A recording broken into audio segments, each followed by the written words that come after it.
Hello guys, it's John Lesnar. Tim doing another Bakugan BakuTech review. This time around we have Kilan Leoness. So Kilan Leoness is one of the earliest BakuTech, of course, the first Chaos Bakugan, and really kind of the first defensive Bakugan, I would say. So here it is, looks really, really nice, and yeah, I like the colors on this one a lot. I don't know, I just like the white, the light blue and the yellow. I think it looks really cool. And yeah, Kilan Leoness. So I'm going to go ahead and open it up. And, okay, there we go. Anyway, so here it is. Looks cool, and yes, this is something I will get to in a second. So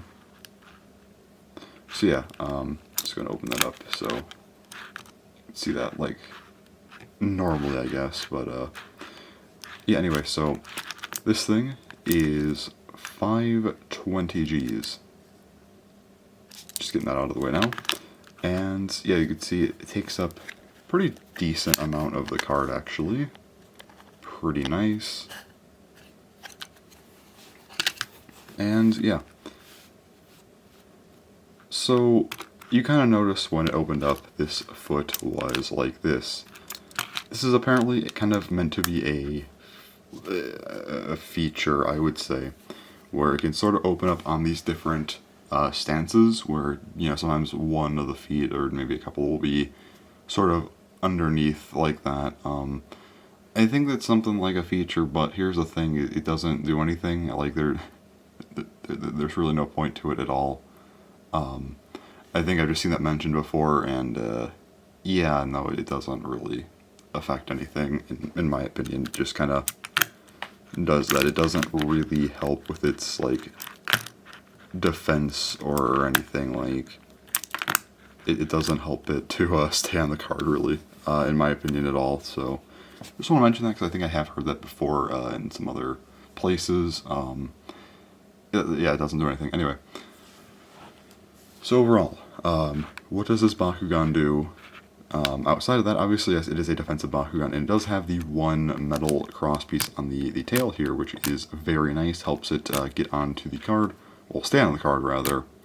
You have a nice weighted piece to hold it down. Also underneath, it has this metal strip.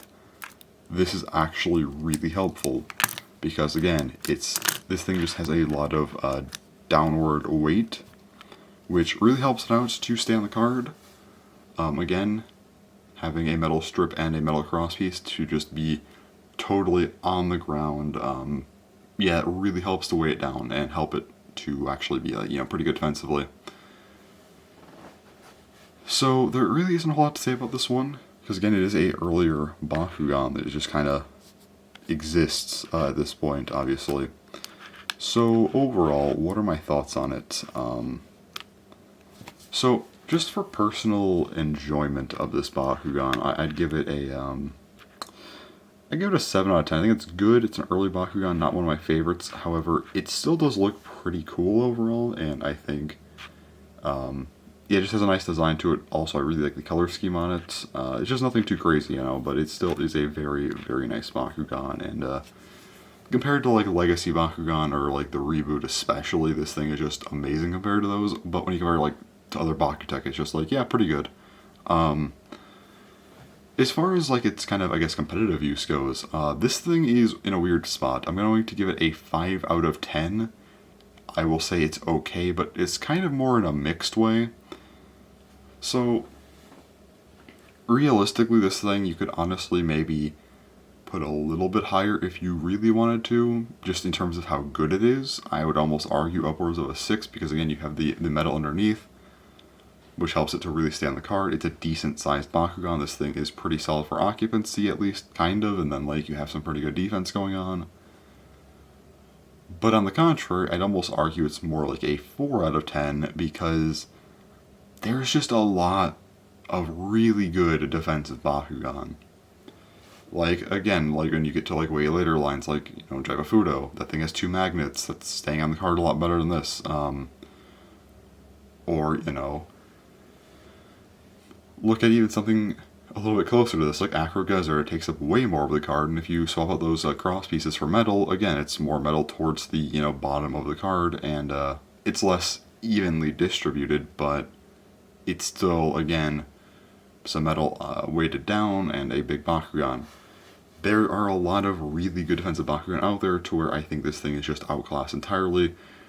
But even so, it's still a solid Bakugan. I think defensive Bakugan a lot of the times get off a bit easier in terms of kind of being good for longer periods of time, because again, you know, the metal underneath, it makes it still pretty defensive, and yeah, decent occupancy, so it actually still ends up being a pretty okay Bakugan. It's just kind of, stuff gets better over time, whereas attack, I mean, those just get completely eclipsed eventually, most of the time anyway. Even some of the earlier ones that were pretty good and still are solid, just, they don't match up to a lot of the later Bakugan, so yeah.